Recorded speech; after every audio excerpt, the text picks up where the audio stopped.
So if we go back over, we're going to be starting off with Jimmy Dore telling us what we've known on this show since day one, when we started it in November of 2020.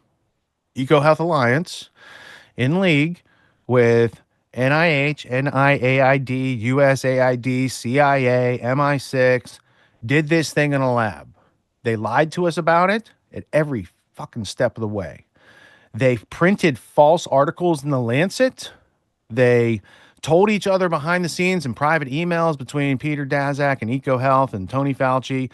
And these emails were leaked in November of 2020. We published them here on our show. This is now news in the Twitter sphere. Everyone's finding out the CIA is like, hey, it was a lab. It came from the lab and it was a leak. They'll continue to unfold it just like they've unfolded the JFK story over 70 plus years. So let's take a look at what the world is finding out this week if they don't watch Grand Theft World, which you could have found out 5 years ago. No, 4 years. Let's not exaggerate. 4 years plus ago. And let's all be thankful that we had that life-saving information at the time to know enough to say no thank you, please, to a $1 trillion marketing plan that a lot of our loved ones and friends, I wish them well and wish them health and long life. But it's a mRNA DARPA project, gene therapy, that was set up and concocted to be given to you after they had the lab leak. The lab leak was so you'd take the injection of the Larry Ellison mRNA Project Stargate shit that they're purveying this week. So let's go to Jimmy Dore, and then we'll go to Megyn Kelly to hear about Kash Patel and his confirmation hearing, which was kind of spicy.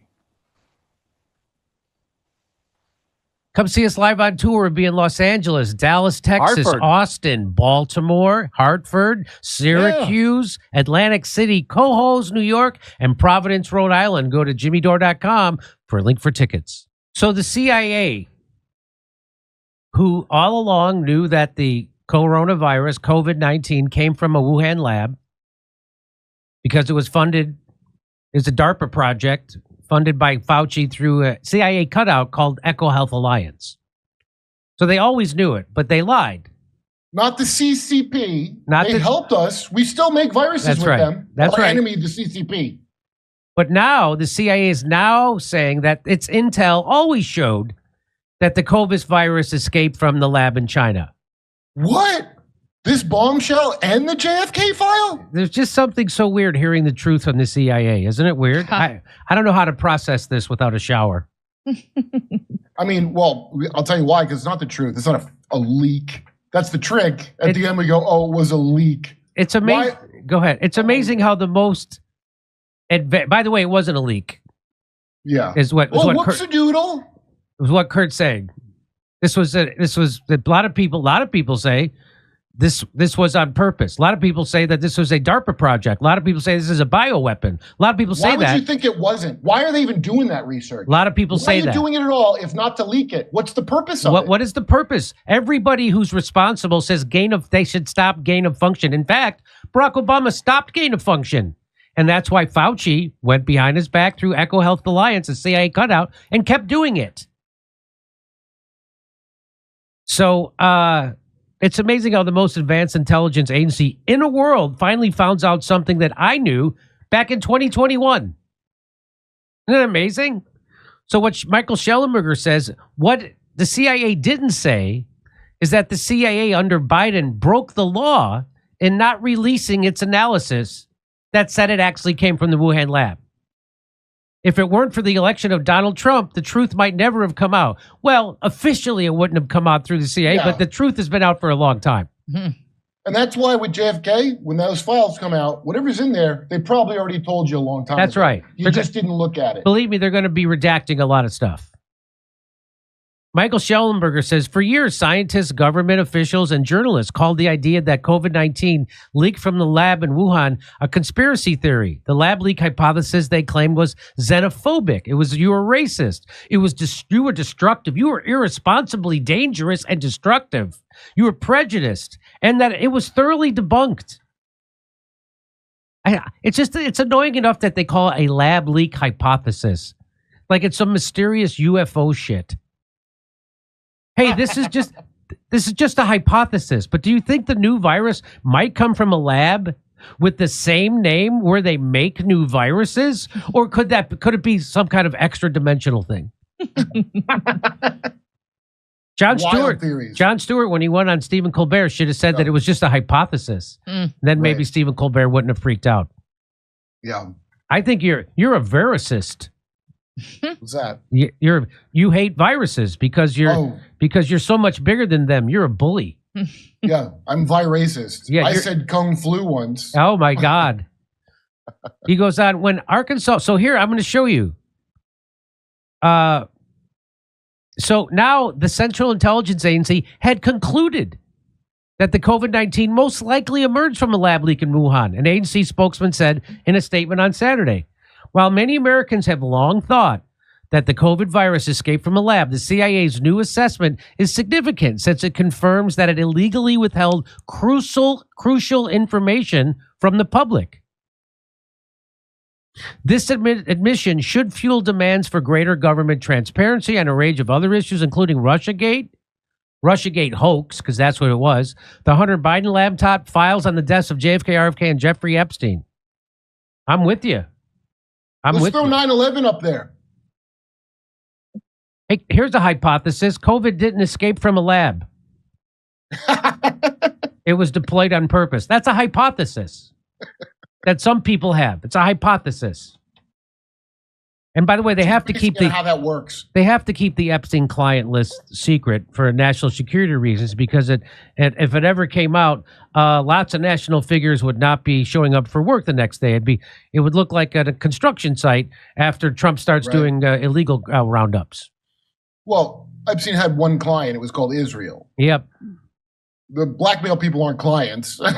Those are victims of blackmail that on behalf of Israel. And keep this in mind, that the CIA's new analysis was not based on new information. It's based on existing information. Sources, so just keep that in mind. Hey, I figured this out first. Am I in the CIA? I must be. Me too. Former director William Burns directed the agency to take a position, reported the Wall Street Journal, and the analysis was published internally before Trump took office. By keeping this judgment classified, the CIA and the Biden administration violated COVID-19 Origin Act of 2023, which mandated the declassification of all information related to potential links between the Wuhan Institute of Virology and COVID origins. The CIA's newly released judgment lends further credence to our reporting on the cover-up of the COVID origins. Yes. As most mainstream news outlets ignored or denied the evidence for a lab leak, Public and the Jimmy Dore Show were the first to report that, according to the U.S. government, the COVID patient zero worked at the Wuhan Institute of Virology and conducted gain-of-function experiments on SARS-like coronavirus there. It was probably leaked months earlier, like in September. Hey, if you're watching this show, chances are you already know the Let's talk about Kash Patel, who spicy fireworks. He was given as good as he was getting. They don't like him. The Democrats don't like him. It wasn't going badly for him with the Republicans, which is really what he cares about. We kicked it off. Actually, Senator Tillis, who's a Republican, had a funny moment that went viral on X, and you'll see why. Here it is. Stop for colleagues. I created a Kash bingo card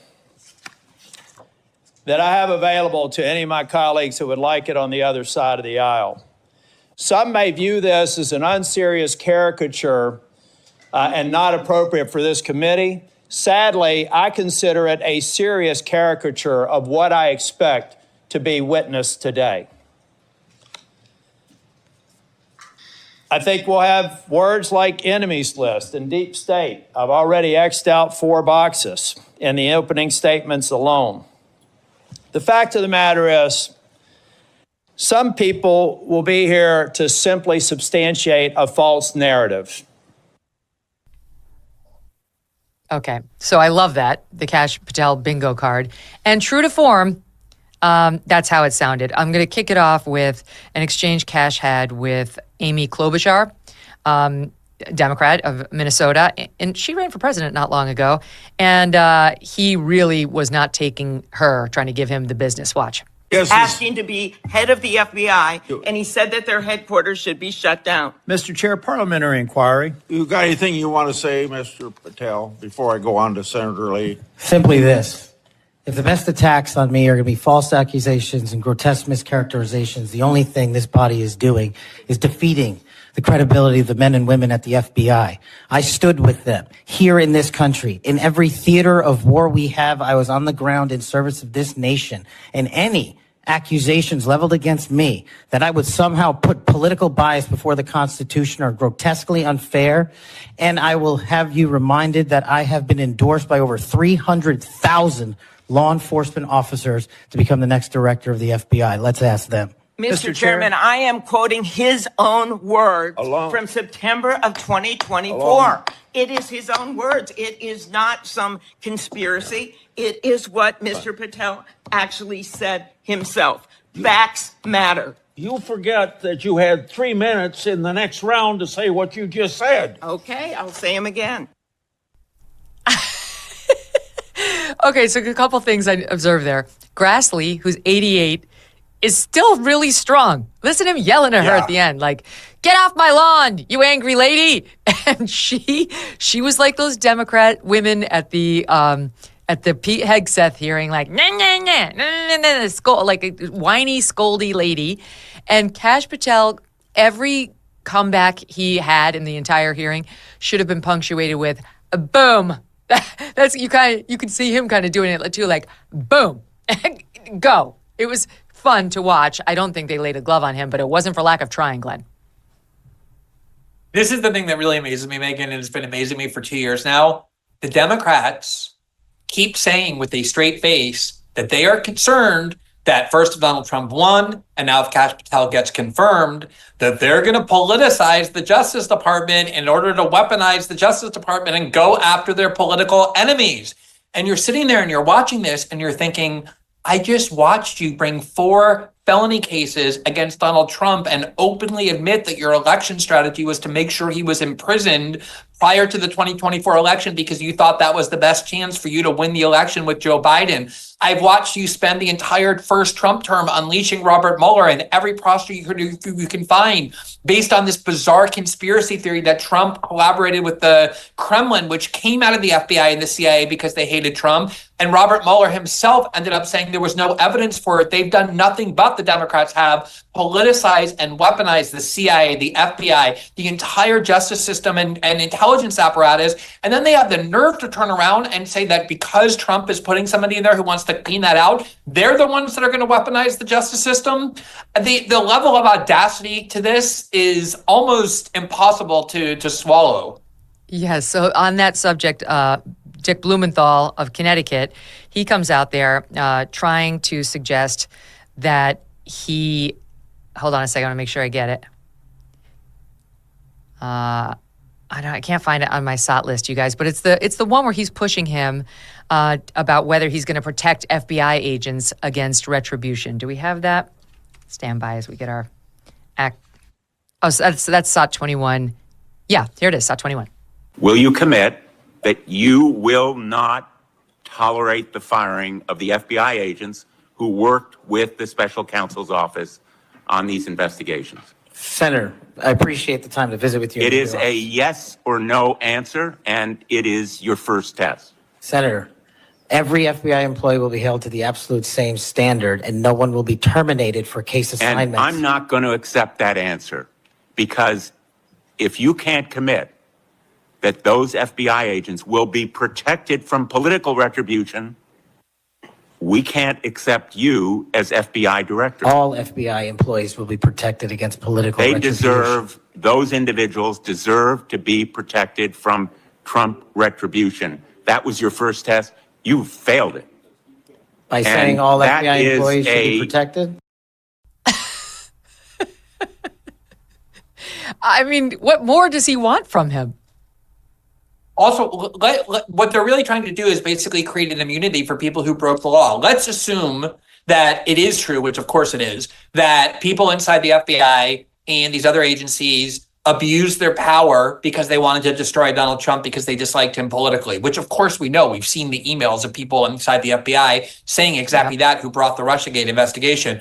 Should those people be allowed to just continue in the FBI as if they never abused their power? Or should the people who abuse their power be removed from that position? Of course they should be removed from that position. They're trying to extract a promise from Kash Patel that he won't remove any of the people who did the Democrats' bidding by abusing these agencies and destroying their credibility. And he's saying, look, they won't be subject to political retribution, but obviously if people inside these agencies broke the law, of course they should be investigated. That's what it means to have a rule of law.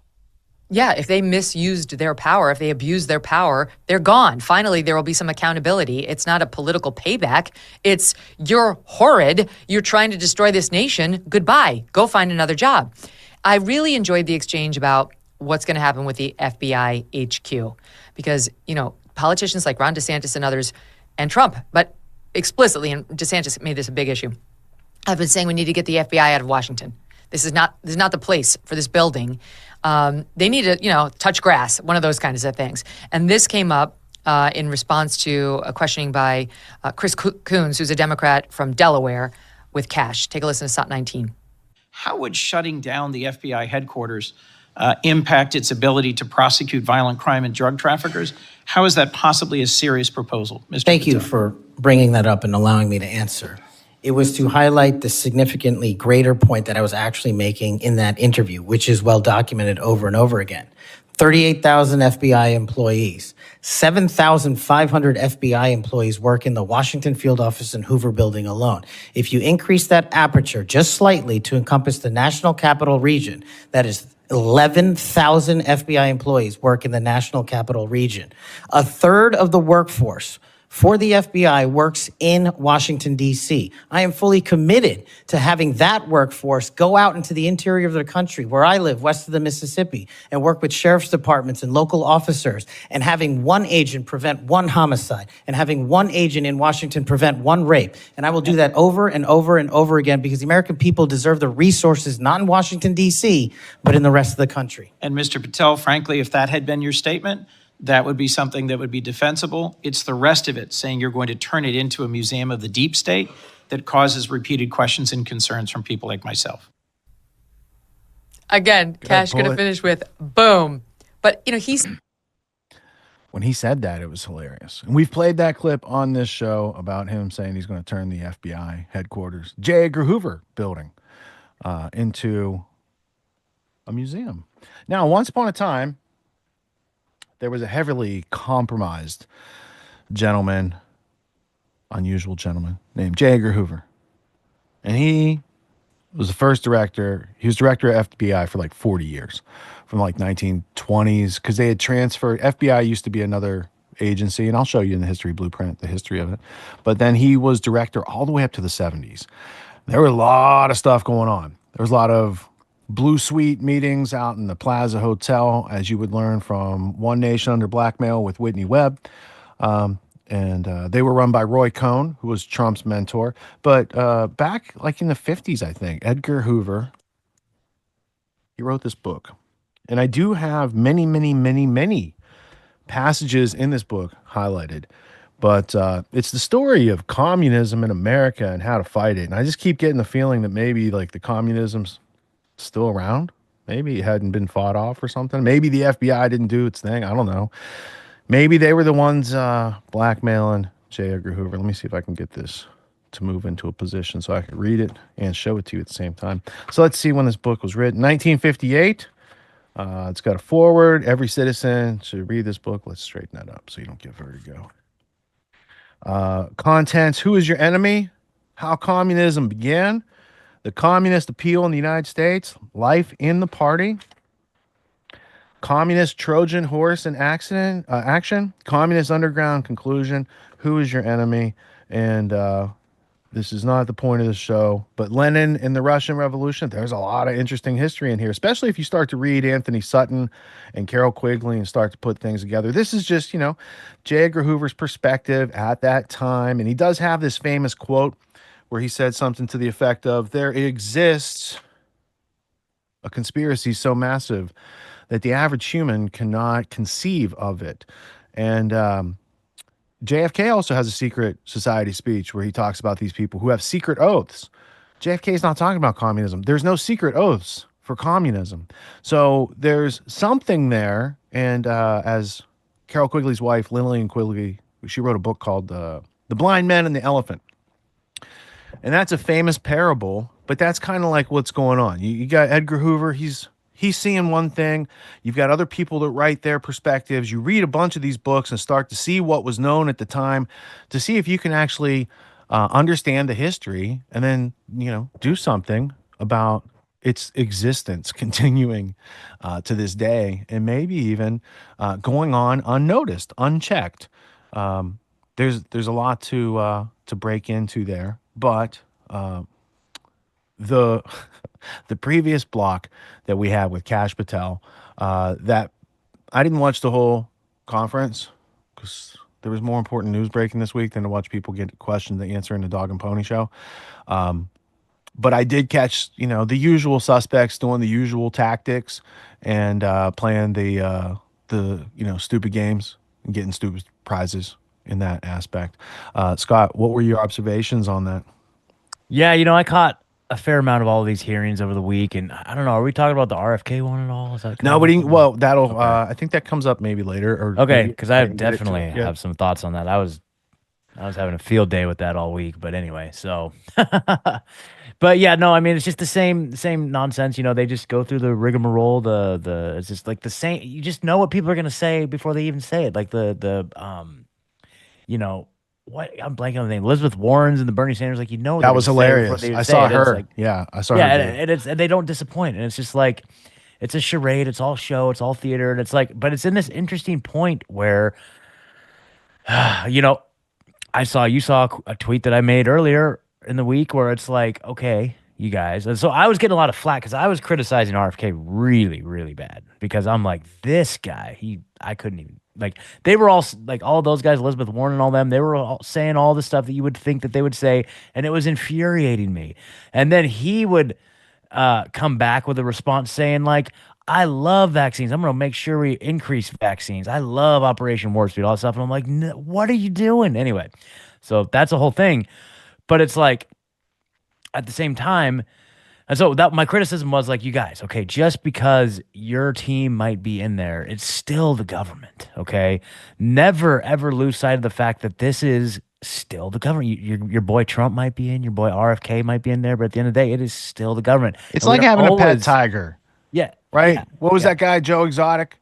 Exactly. Or even Mike Tyson. You get dangerous animals. You might think it's your pet, but it's still a dangerous animal. Or who are those guys? The Vegas guys that Sigmund and Freud, like one of them got eaten by the tiger. Sigmund and Roy. Yeah, Sigmund and Freud. Oh, yeah, Sigmund and Freud. That's hilarious. You had a Sigmund Freudian slip. You had a Sigfreudian Freudian slip. Yeah. Well played, sir. Sigmund and Freud.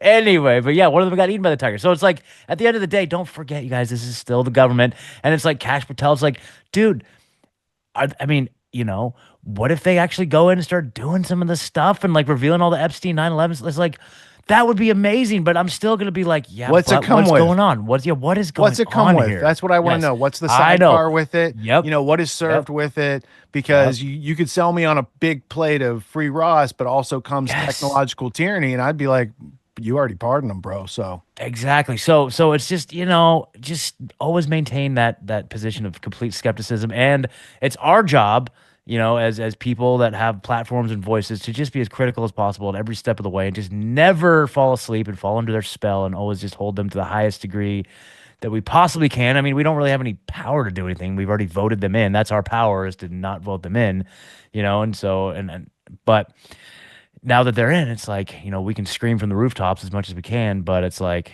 but I guess that's our job. That's our job. There's also things this week you need to whisper from the rooftops. Yeah. Because Trump passed an anti-Semitism bill on campuses. It was like the day after the first plane crash, right? So there's this mysterious act, and then he signed some legislation. I don't know if they're connected, but he signs it into law. And so people were blowing up on the Twitter about it, because I was on there.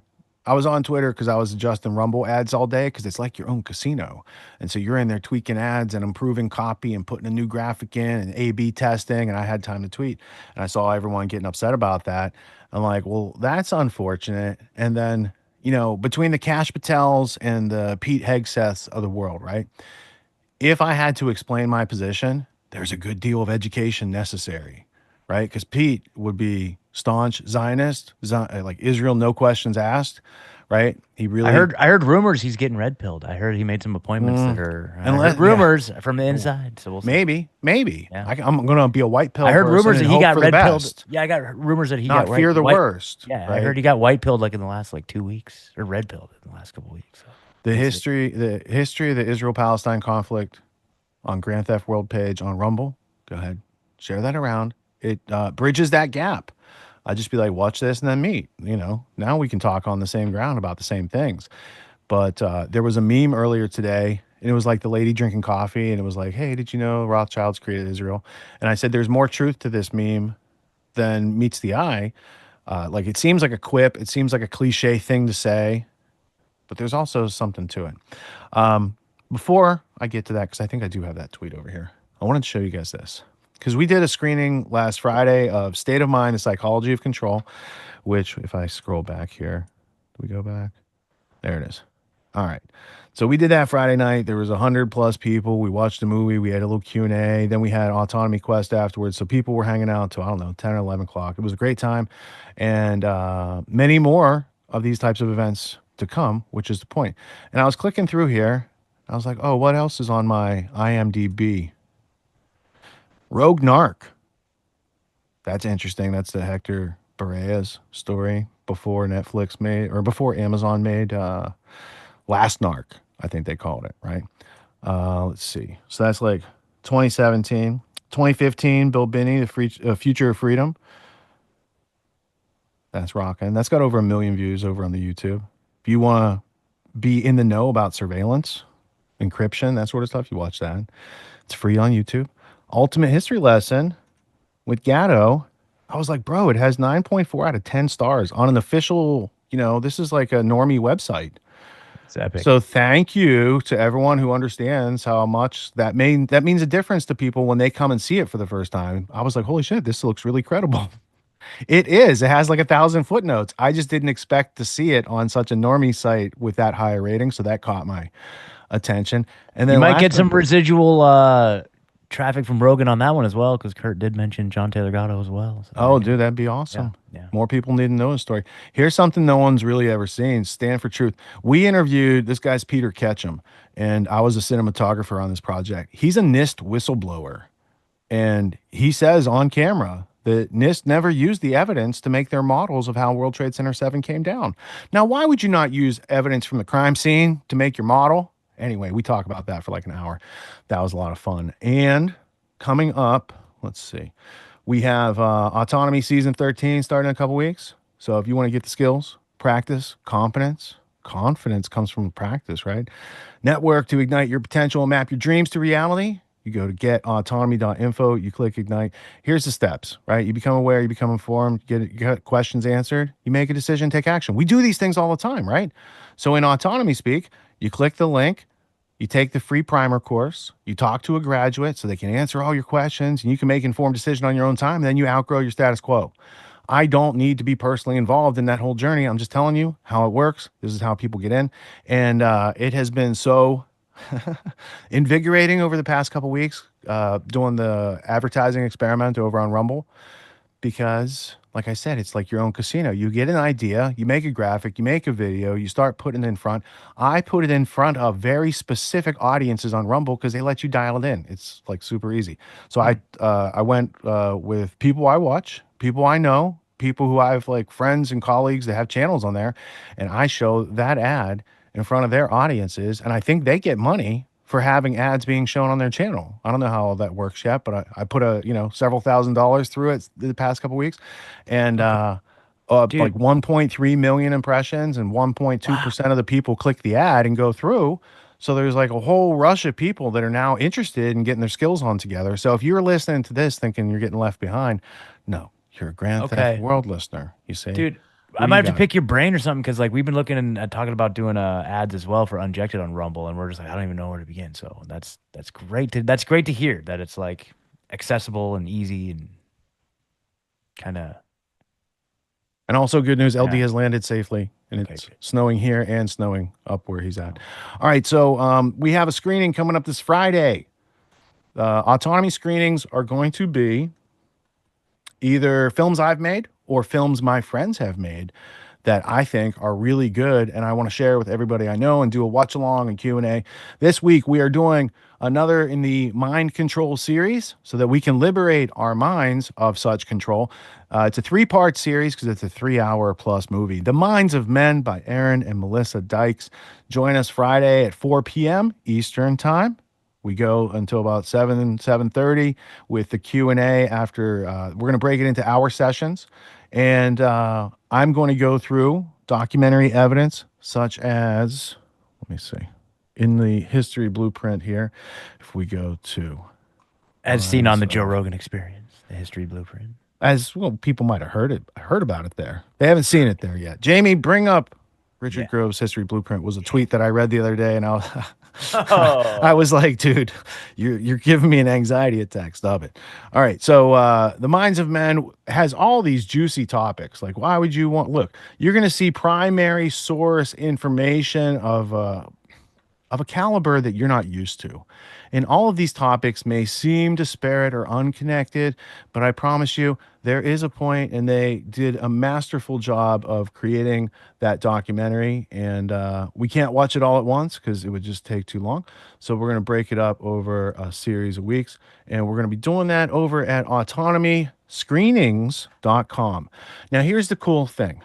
You guys might not be able to make the whole movie. Like, we had people in Europe that were dropping off, and they're like, hey, is there a replay? Yes, there is a replay.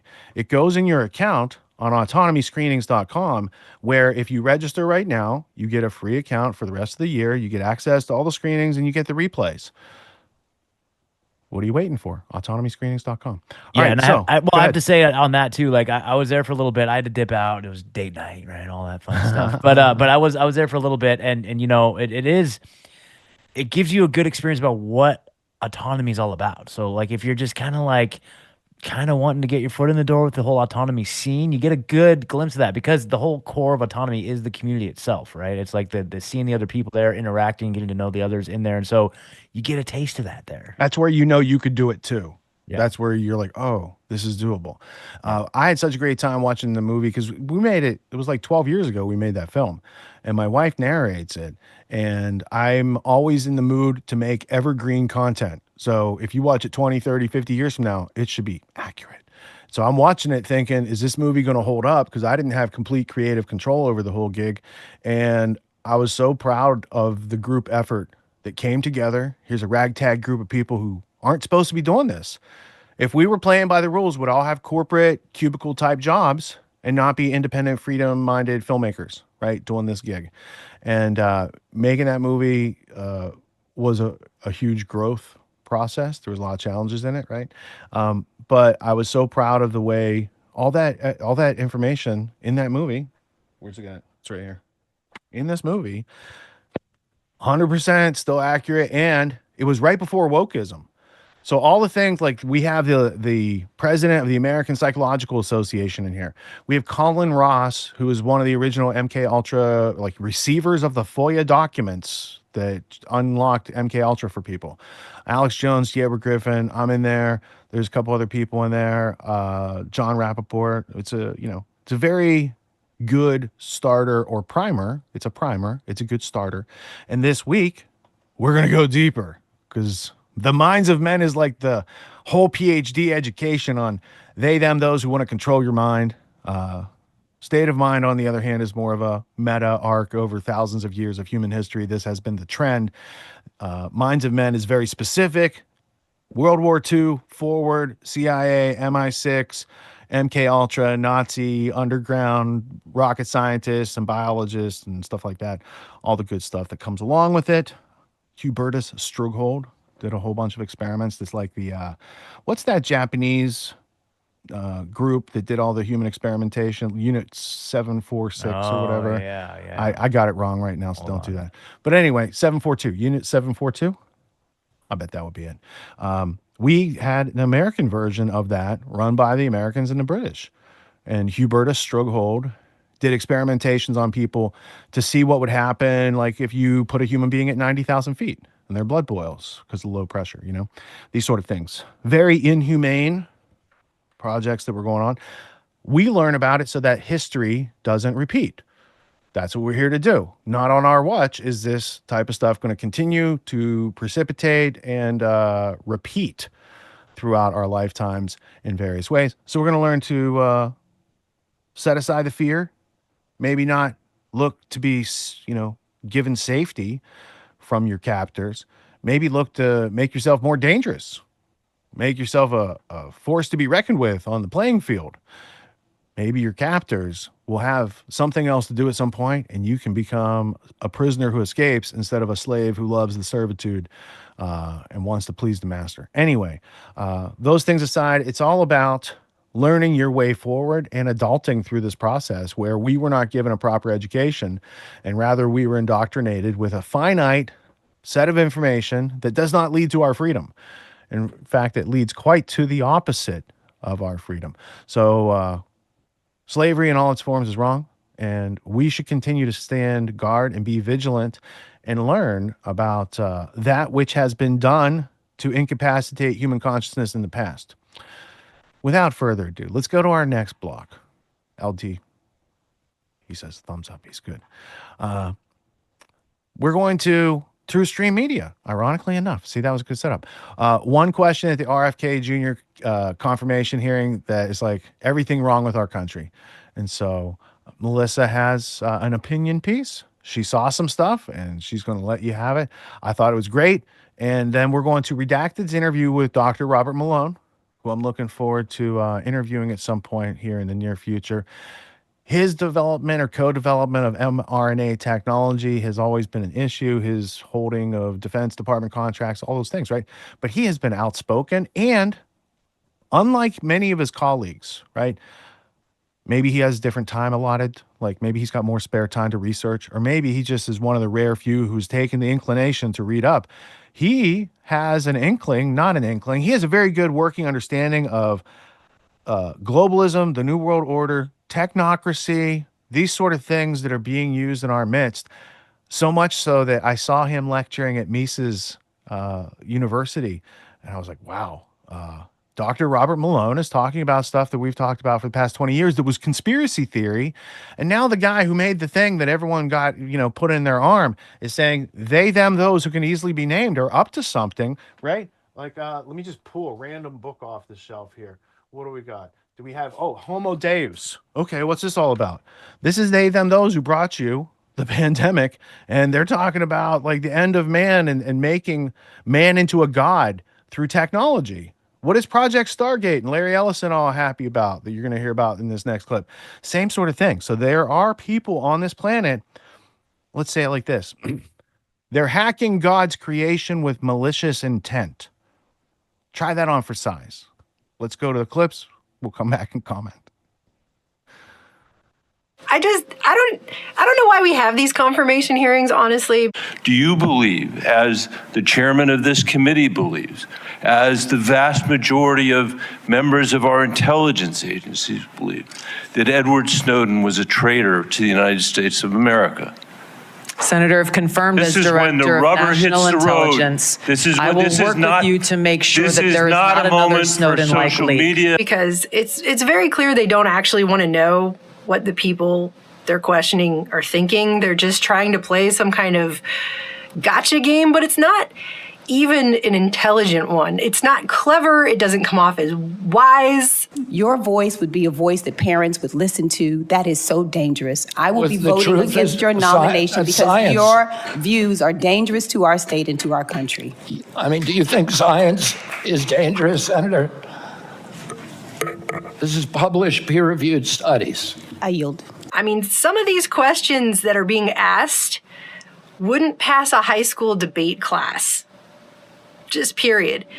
So I just want to break down this one question. So this is day 2 of RFK's confirmation hearing, and you have Senator Sanders here asking about vaccines and autism. And I want you to set aside whatever your opinion is or whatever you think about that. It's really not about the question. This is not about the question or the substance of the question at all. It's about the way this question is asked. And this is the problem, okay? This is why nothing ever changes, I think. This is why we have people with this mindset just squatting over the status quo and refusing to allow anything to, because they're benefiting off of it. They're financially benefiting off of it, first of all. By the way, Bernie, the problem of corruption is not just in the federal agencies, it's in Congress too.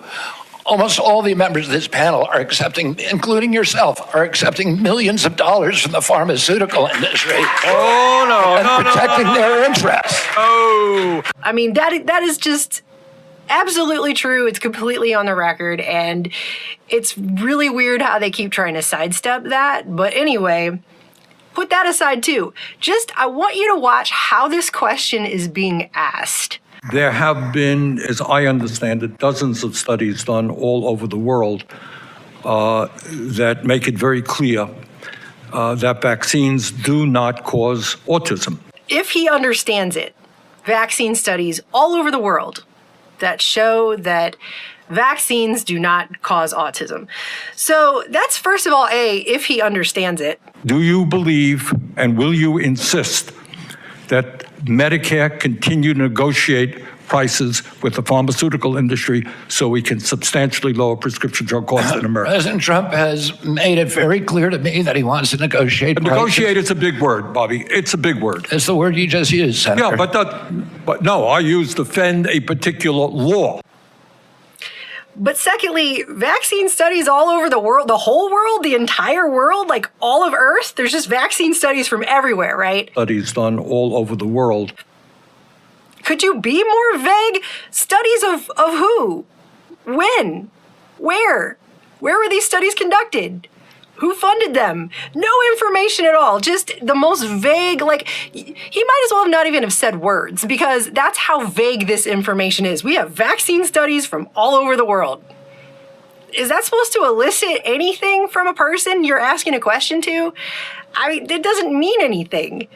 That could be totally made up. I have no idea what that is, and neither does he, if he understands it. As I understand it. Secondly, you couldn't be more vague if you tried. Dozens of studies done all over the world that make it very clear that vaccines do not cause autism. Now, you just said, if I heard correctly, well, if the evidence is there. The evidence is there. That's it. The evidence is there. That's it. No, it isn't. There's no evidence. You have provided nothing. You have provided almost less than nothing. You have not provided a study. You have not provided any information at all. You just said, if I understand it, there's studies all over the world. The evidence is there. That's it. No. If I showed up at a 9th grade debate class with this level of understanding of something, I would be laughed out of the room. I would get an F. I would fail. This is... Vaccines do not cause autism. Yeah, you've not proven that at all with anything that you have said. You have not backed that statement up at all. Not even a little bit. There is nothing that you have said now to back up the statement that you are framing. Just at all. Nothing. Zero. Vaccines do not cause autism. Do you agree with that? Do you agree with that? So... That's it. This is like when a bully corners you in the hallway and just starts shaking you to try to make you say uncle. That's not... He has provided no information that you should agree with him at all on. As a citizen of this country, we should not want this to be the standard of anyone agreeing with anyone on anything for any reason, most especially when it comes to our health and the well-being of ourselves and our children and anything, but literally actually just anything. Not even, again, this doesn't even throw the whole substance of the question out the window. We should not want this to be the standard, the burden of proof for anything. That's it. This is ridiculous. As I said, I'm not going to go into HHS with any preordained. I asked you a simple question, Bobby. Studies all over the world say it does not. What do you think? This is so fail. I asked you a simple question. I gave you nothing. I gave you no reason to be able to answer it. But I asked you a simple question. I asked you a simple question, Bobby. It's not a simple question. It's a terrible question. This is not a good question. It should not be a standard for anyone agreeing with anything, especially not what they keep telling us throughout these confirmation hearings is the settled science. Now the committee is being forced to relitigate settled science about vaccines. And when you continue to sow doubt about settled science. I asked you a simple question, Bobby. Studies all over the world say it does not. What do you think? Senator, if you show me those studies, I will absolutely, as I promised to Chairman Cassidy, I will apologize. That is a very troubling response. See, now that's the problem right there. RFK Jr. says, if you show me the studies, I will look at them, which is a completely reasonable, it's really the only answer you should have. Actually, in this particular situation, really, is if you show me the studies, I'll go ahead and take a look at that because I want to see the evidence. I would like to read that for myself. I would like to be able to know that this even exists since I have no information to prove that it even does. And then Sanders says that is very troubling. Very troubling response. It's very troubling that you actually want to see the studies. You actually want to look at those for yourself. You want to read those. Like, you're supposed to just say you agree because we're sitting here in suits up in here and we're the senators and we said so. I mean, this is like the Spanish Inquisition. Nobody expects the Spanish Inquisition. This is like religion. Let all those who wish to confess their evil ways and to accept and embrace the true church convert now or forever burn in hell. This has nothing to do with science at all. But on autism, there's no good science of anything to show what causes autism. We don't know. At all. That is not what science is. It's like they keep using this word. You keep using the word. I don't think it means what you think it means. But he says it's very troubling that you don't just automatically agree with me because I said so. I said some really vague, not backed up by anything information to you, and I said that's it. That's it. And you didn't just automatically agree. That's the issue. That is how this whole situation is being run. I will apologize. That is a very troubling response. By people who can't even admit they have financial interests involved. Almost all the members of this panel are accepting, including yourself, are accepting millions of dollars from the pharmaceutical industry. And protecting their interests. I mean, this is why nothing changes in our country. It's a problem. It's a problem. And I for one, appreciate the fact that these confirmation hearings are happening because I am glad now that the American people can see the level that we are at. These are the nuances you're unwilling to talk about because there's such a belief in submission. Submit to the government. Do what you're told. There is no discussion. There ought to be a debate. You're not going to let him have the debate because you're just going to criticize and say, it is this, and admit to it, or we're not going to appoint you. Because this is the level. It doesn't even matter if you agree with these particular people who are being put up for confirmation. Before I close, I want to warn the American people who are watching at home. You may hear lies and smears in this hearing that'll challenge my loyalty to and my love for our country.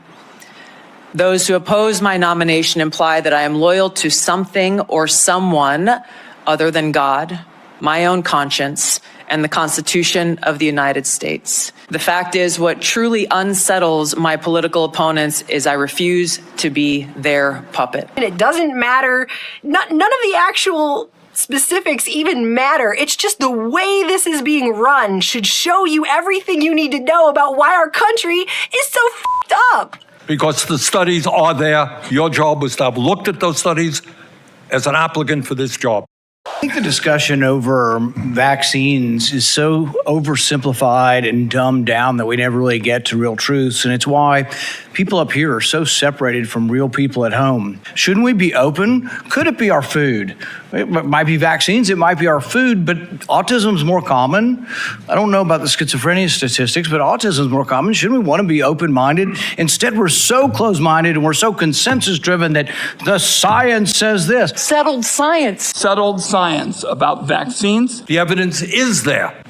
That's it. Well, science doesn't say anything. Science is a dispute, and 10 years from now, we could all be wrong. That's what a country's about. That's what dissent is about. So just ask you to look at the larger picture and give the guy a break who says, I just want to follow the science where it leads without presupposition. I think really what we have up here is presupposition. You've already concluded. It's absolute that autism isn't caused by it. We don't know what causes autism, so we should be more humble in what we say.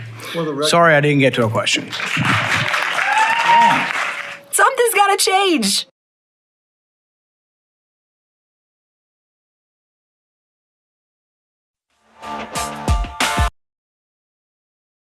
Well, last week, Donald Trump kind of shocked the world when he held a press conference with the head of OpenAI, ChatGPT, and Oracle head Larry Ellison, among others, to roll out what looked like an AI mRNA technology project to the tune of $500 billion, to which many of us in this community said, well, hold on a second. What the hell just happened here? Who got in President Trump's ear and said that this was okay to do? One of the outspoken critics of all of this is Dr. Robert Malone, the creator of the technology behind mRNA, and wrote a couple of really interesting pieces about this. He is the author of Lies My Government Told Me and Psy-War. Of course, Dr. Robert Malone was completely silenced when he was outspoken about the COVID vaccine, banned, blocked, totally deplatformed, censored. And he joins me now to talk about all of this, plus RFK's confirmation hearings this week. A lot going on in the health space. Dr. Robert Malone, good to see you again. Welcome back to the show. Glad to be back on again. It's been a long time since we chatted. Yeah, great to have you here. And you've been really sounding the alarm about this, what we saw last week with Larry Ellison and Sam Altman. And there's been a lot of criticism about President Trump holding that press conference about mRNA technology. A lot of MAGA supporters coming out and saying if Trump backs mRNA vaccines at this level with using AI, he's going to lose his base. So what was your initial reaction when you saw this press conference? Well, as I put in the essay, I threw up a little bit in my throat. I couldn't believe I was having Larry Ellison lecture me and the rest of us on cancer vaccines. And frankly, what he said was grossly naive. We recently had a little conclave of some senior experienced cancer vaccine researchers that have been in this space for decades. I've been kind of peripherally involved for decades. And we all agreed that this is nonsense. This is gibberish. But I think we got to unpack this a little deeper. And I think to do so helps make sense out of this really shocking press conference that occurred a day after the president became the president, which was amazing in and of itself, amazing failure of narrative control, if nothing else, and awareness of what his base is all about, or at least a fraction of it. So Donald Trump absolutely wants to see the American development of advanced artificial intelligence capabilities. Now, I don't know if he's thought through what that really means about general AI, autonomous general AI, the singularity risk of a machine intelligence that far surpasses human intelligence, which many perceive as on the immediate horizon. But he's enamored of artificial intelligence. And one of the reasons, I think, is because right now, many people believe the CCP in China are further along in AI technology than the United States is. And they just rolled out a big project over the past 24 hours in AI that's kind of shocked a lot of people. That, right, in many ways, many ways trumps what the United States has. So I'm told by folks that participated in the prior administration, I'm not going to name their names, that Ellison has long had a really easy access into the White House in Mr. Trump's administration, prior administration. So they're basically buddies, long-standing relationship. Clearly, Donald Trump got pitched something that he wanted to hear anyhow, which was this Stargate program. Now, let's unpack what Stargate is. Stargate is not built to be an engine for AI-driven mRNA vaccine, cancer vaccine development. Stargate is built to become a major, basically server hub for advancing artificial intelligence technology. And by the way, it's calculated that its energy requirements to support this are going to be about the same level as the natural gas utilization for the entire state of Texas. These things are incredibly energy intensive. So, and the discussion is that there's basically going to be nuclear power plants sited at these major hubs. That's how they are proposing to solve that little problem. What I saw in looking more carefully and considering what went down was that Larry was there to pitch this new initiative, Stargate initiative in artificial intelligence, and the $500 billion investment. Remember, Donald Trump also pitched this to the World Economic Forum when he gave his speech the other day. He mentioned the same program, but he didn't talk about cancer vaccines. He just talked about the artificial intelligence and $500 billion investment. I think what happened was that Ellison basically pitched a storyline that was intended to, giving him the benefit of the doubt, it was intended to serve as some easy justification that he thought the average person can relate to. Remember, Larry and these other guys are all in on transhumanism. They right. believe that transhumanism is the future. They want to be part of that transhuman transition, which is fundamentally anti-human. They believe that the human species will go extinct and will be supplanted by machine-based intelligence. And you better get on board with it now. That's basically their frame of reference. And I've posted about this, and what I think, it's fundamentally narcissistic. It is wrapped around the idea that somehow immortality can be achieved by uploading your consciousness or your soul onto some digital avatar, and then that will free you up to explore the universe and whatever other wonderful things they do. It reminds me of years ago. Remember, Walt Disney had his head cryogenically preserved? There was a period of time when the rich were all fascinated with cryogenic preservation as a way to deal with death, right? And their fear of death.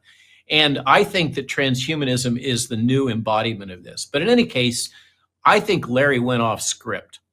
And what he recited was basically the Moderna business plan that failed. Remember, Moderna was almost broke before the COVID crisis hit, and it got basically subsidized and rescued by whoever was behind all of that. We could speculate. Certainly, Tony Fauci's Vaccine Research Center was part of that, but InQtel is funding new plants for Moderna, et cetera, et cetera. There's deep intelligence ties here.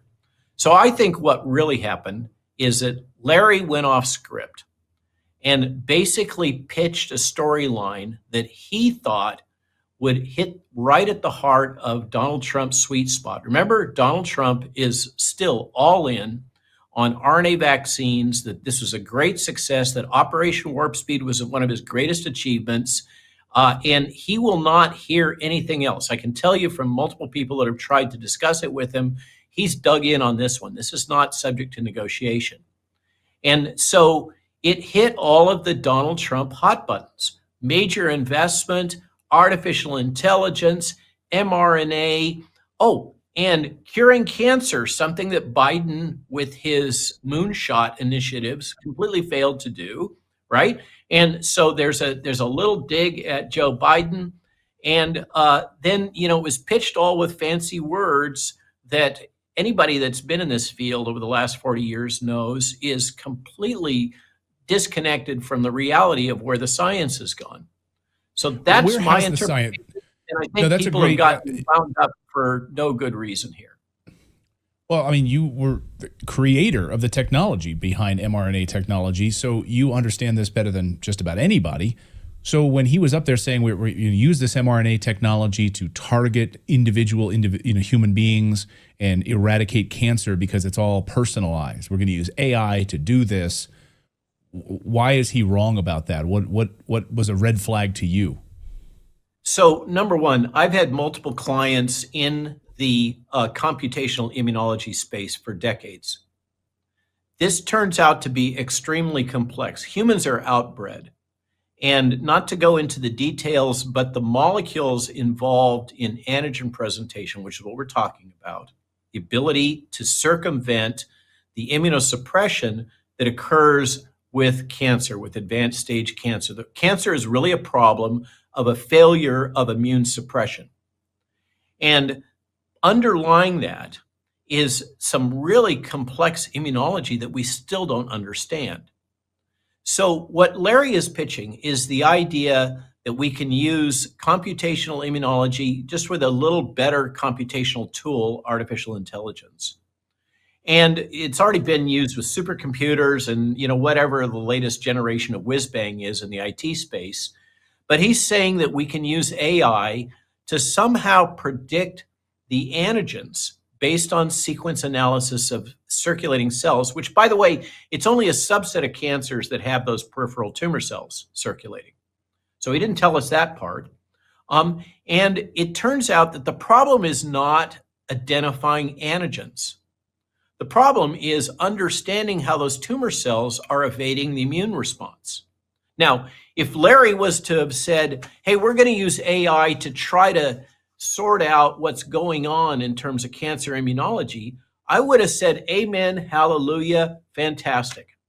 But instead, he pitched this really simple story. And we've already beaten this horse. It's been used in horses, in dogs, in humans for decades, trying to come up with personalized cancer vaccines, and it just doesn't work. There was hope with melanoma, but then that didn't play out either.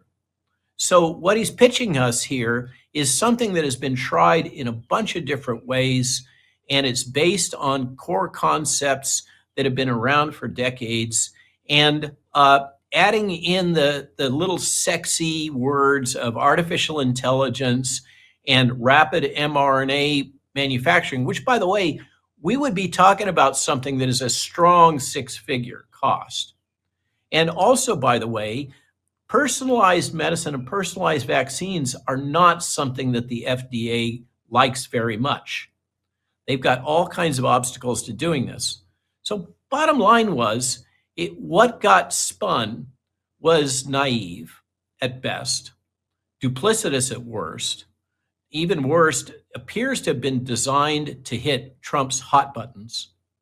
And it's just not going to happen. On our side, people are getting all spun up about stuff that I think, a case can be even made. Now this is we're going into conspiracy land here, but if you wanted to trigger and fracture the Maha coalition away from Donald Trump, this is pretty much pitch perfect. You couldn't have imagined a better psyop than this in order to achieve that. So is Larry playing a double game? I have no idea. But I do know that what he spun to the public, if you look at the dynamics there, Trump, I don't see any sign in the body language that Trump knew this was coming. If you look at the full video clip, you've got Larry basically interjecting himself. He's saying, but wait a minute, I want to tell you the good news, the thing that we can do with this is, and then he deploys this bombshell that alerts everybody and gets folks so spun up. I don't see any sign that this was something that Susie Wiles or whomever in the press room had vetted. I think it was just sprung out of nowhere by Larry. As I said, the kindest thing we could say was that it was his attempt to somehow pitch how a massive $500 billion artificial intelligence investment would have a benefit to the common person. And he's just, again, giving the benefit of the doubt, maybe he was just tone deaf that this is an issue that is such a hot button for the Maha movement. That's fascinating. I think the conspiracies are welcome on our show, of course, and I think that could be the case here because you saw major fracturing in the base among the Maha movement, MAGA supporters saying, no. If you're pushing Operation Warp Speed 2.0, we're out of here. We're out of here. Yeah. And I saw a lot last week on our show, many people in our chat room who are watching right now were saying the only reason I voted for Trump was because of Robert F. Kennedy Jr. and his addition to this. And where has he been? He's been silent. Of course, he's gone through his confirmation hearings this week, but there's been sort of radio silence on that. And that's going to happen this week. I want to get your take on what we could expect to see in these confirmation hearings. And perhaps we got a little tease of this from avowed socialist Bernie Sanders, who says this is if we confirm Robert F. Kennedy Jr., this is the greatest threat to society we've ever seen. Watch this. I conclude. I mean, I think the point of what we're trying to do today is to make it clear that we potentially face a massive health hazard, maybe especially for our children. And I think the point that Senator Markey made a moment ago, what was it, back in 1900, 18% of kids never made it to 5? That's just an enormous reality that has to be addressed. So in other words, we have made, with all of the problems that we have today, and there are many, we have made enormous progress in public health and in saving children's lives. And what, in a sense, I am hearing from all of you is that is in danger, that we may revert back to those terrible days when so many children died at the age of 1 or 2 or 3. So, Dr. Malone, what do you think we're going to see this week at these confirmation hearings? Smooth sailing or a lot of trouble, bumpy roads ahead? And do you think he'll get confirmed? I think what I've heard is from the whips, the vote counters, that this could go either way. We absolutely have a dark money initiative managed in part by Mike Pence to try to torpedo Bobby's nomination. And it's apparently backed by multiple millions of dollars. There will be, watch this, you can take this to the bank, there will be a truck driving around DC with those neon signs that are designed to delegitimize and attack Bobby. That's the scale of stuff that they're doing. They're going to pull out all the stops to try to label and weaponize and delegitimize Bobby. They're going to try to tag him as a rabid, crazy, anti-science, anti-vaxxer that is a major human health threat. This has been the messaging all along as soon as he was nominated. And they're going to go on, while we're using Star Trek and science fiction language, they're going to go on hyperdrive here. This is if there's an extinction level event here, the threat perceived by pharma is that their privilege is going to be severely curtailed if Bobby comes in. And I wouldn't be surprised if we see things like the indemnification for vaccines rescinded. There's a number of strategies by which this can be done even without legislative action. We might well see that there's a movement towards rescinding the almost unique, there's only 2 countries in the world that allow pharmaceutical industry advertising on television. That could well be ended. A lot of the perks and privileges that pharma has right now are going to be under threat, and they don't like it very much. So that's what we have right now is a clear indication of basically who in the larger structure of the uniparty, because this is going to be both sides, are bought and paid for by pharma. When you see people coming out and saying crazy stuff in these hearings, and you will hear it, they will do all kinds of efforts to box him in and to label him and misrepresent and gaslight him.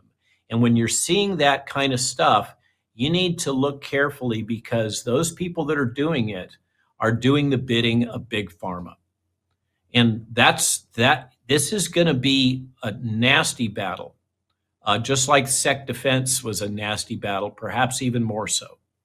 So I hope that he gets confirmed. We need him in there.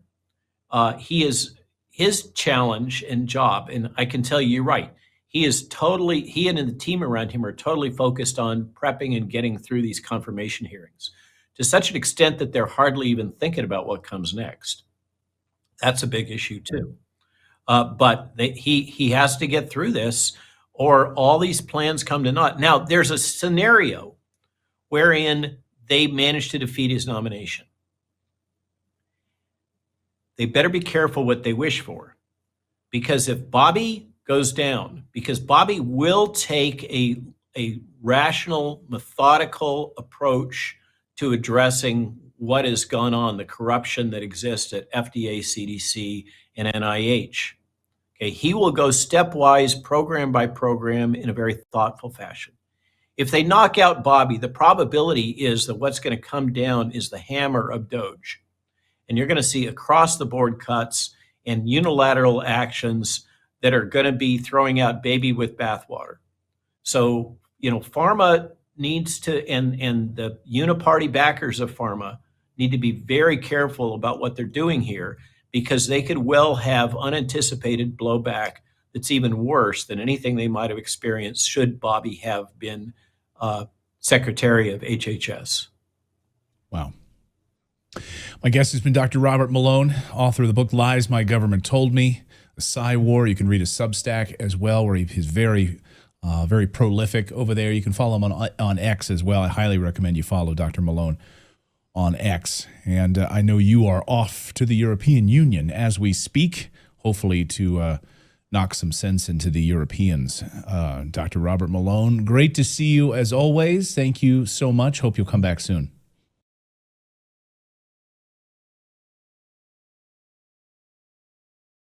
With deportation raids being carried out across the country as we speak, many people are now living in fear of being deported. But the news is not all bad. Fox 5 caught up with a local Newark man who is cashing in on the raids.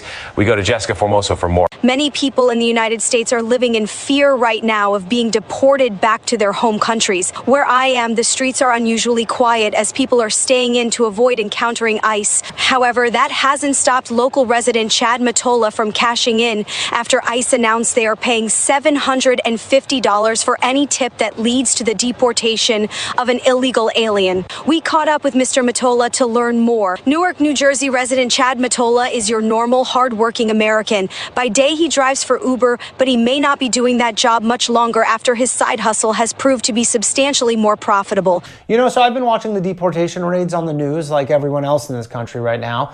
And as an American, I started asking myself, what can I do to help? And then I was scrolling on Twitter and I came across a post from ICE that said that they are offering $750 for any tip that leads to a successful deportation. And in that moment, a light bulb went off in my head. Yeah, because I figured, look, I order delivery all the time. I order Uber Eats, DoorDash, all that kind of stuff, right? And most of the delivery drivers, I'm pretty sure they're here illegally. I don't know that for sure, but I think I got a pretty good intuition on that kind of thing. I'm pretty sure they're here illegally. So what I've been doing is I order delivery, right? And when the driver shows up, I invite them in, ask them, hey, do you want a glass of water? That kind of thing. And then I perform a citizen's arrest on them and I lock them in my spare room. Yeah, exactly. I just keep doing that and I do that all day until eventually the room gets full. I currently have I think like 7 in there right now. Legal experts have warned against imprisoning delivery people specifically based on their immigration status, as this may amount to false imprisonment, which is a felony. However, Matola remains undeterred. And I've heard from some naysayers who have caught wind of what I'm doing, saying that falsely imprisoning people is illegal and a felony. And to them, I say, look, you don't understand. And I think a lot of people don't really know this, but you can't commit a crime against somebody that's in the country illegally. Yeah, that's right. They cancel each other out. So I'm not too worried about that because, again, as long as they're here illegally, cancels out. And sure, yes, I admit that I've made some mistakes. A few of them actually have been here legally, and I guess that was a crime. But ICE is super chill, honestly. No pun intended. But ICE is very chill about that kind of thing. They kind of just send them on their way and, no harm, no foul. I give them snacks, I give them water. I mean, I let them eat the food that they're actually delivering to me. I don't even eat the food. Yeah, no, I don't even eat it. I let them eat it just for, something to munch on while they're waiting for ICE to come grab them. So, am I a patriot? Yeah, I think so. While I explained to Mr. Mottola that you can in fact commit a crime against an illegal immigrant and that he was misinformed, he went on to tell me that the money is too good right now and that he may never have an opportunity like this ever again. I'm Jessica Formoso, live in Newark, New Jersey, Fox 5 News. If you like that, make sure to subscribe and follow for more. I'm Donald Trump. Well played. Well played. Yeah. I'm going on Danny's show, not tomorrow, the next Monday. It's 10 o'clock on Monday nights. So cool. Right on. Yeah, you know, yeah. I was joking with my buddy, basically that I build decks with. And I was like, look, dude, I got a great idea. Why don't we go down? We'll hire a crew of migrant workers. We'll have them build the deck for us. And right before it comes time to pay them, we'll call ICE and we'll get $750 a head, dude. It's like the best hustle in town. Well, there's definitely look. I think there's a good chance to discern and bring nuance to the situation. Yeah. I don't think the problem with this country is the people picking strawberries or tomatoes or delivering your DoorDash or any of that type of stuff. I think most of those people would agree.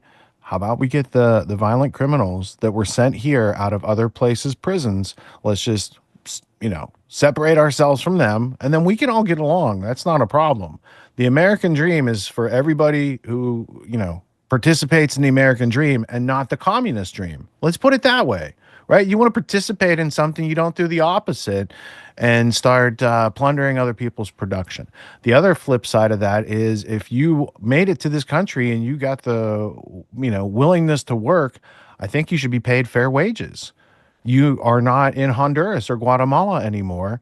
If you found an American employer who legally hires you and that situation's all kosher, for lack of a better term, then have at it. That's what it's about. There's plenty of immigrants that came into this country, and they are the example of the American dream. Starting businesses. Look, when you drive down a street and you see all these businesses, do you know any of the owners of those businesses? Most of those businesses, especially these days, they came from other countries, and they're very industrious. And they've got 19 people that'll work around the clock at that restaurant, make sure, and they'll sleep in the second floor or whatever they got to do. They are willing to go through more hardship for the American dream than some people, especially on the side of collectivism, communism, the ism that just left the White House, whatever that ism was, right? Deep state-ism, right? Ruin America-ism, all those things that are trying to be separated. So I want to remain humble and humane to all the people that are the right people to be in America, and the people that were the criminals that were sent here as part of a larger plan to destabilize America, as has been done in many, many, many, many, many, many, many, many, many other countries around the world, right? And I could show you evidence from Soros saying we're going to use immigrants to destabilize. And I could show you ISIS saying we're going to invade to destabilize, right? So there are people with those agendas out there, and that's who we need to be pointed at. We don't need to be pointed at each other. And, you have more in common with the hardworking people than you do a lot of these things where we show clips of they, them, those who are the leaders, allegedly.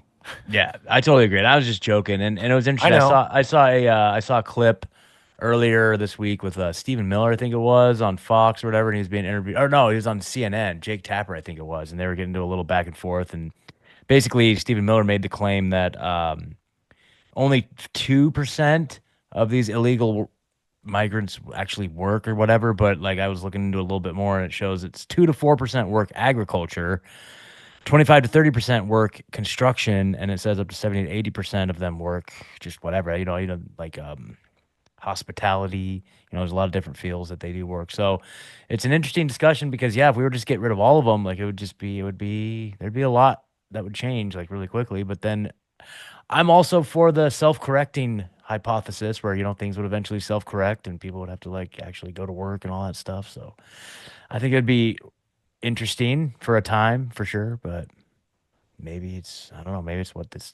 what we need. I don't know. Well, there's a whole lot of shaking up going on out there. Yeah, there's a lot of shaking up, man. It's crazy. Twice a year, I teach a course called Autonomy. It's a 12-week course. It teaches leadership, entrepreneur skills, executive skills, all these types of things that I saw were taken out of our education system in order to make the schooling or indoctrination system that we've all probably went through. And it has served us well enough to be interchangeable cogs in the machine of the globalists. But if we want a homestead, if we want write our own ticket, work from home job, work from anywhere type of situation, they're not exactly handing those out at the end of college. They give you a piece of paper and they're like, good luck.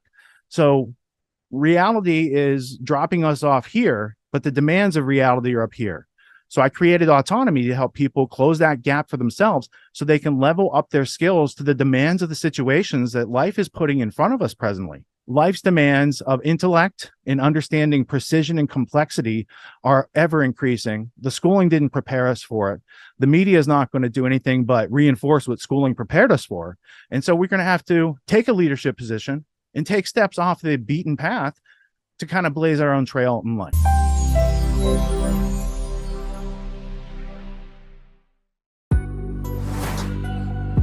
What makes the Grand Theft World podcast unique, invigorating, exciting, and informative? Most other podcasts out there are either doing straight up interviews or they're just covering the daily news. They're covering current events from the day they happened. And that is effective. It's useful.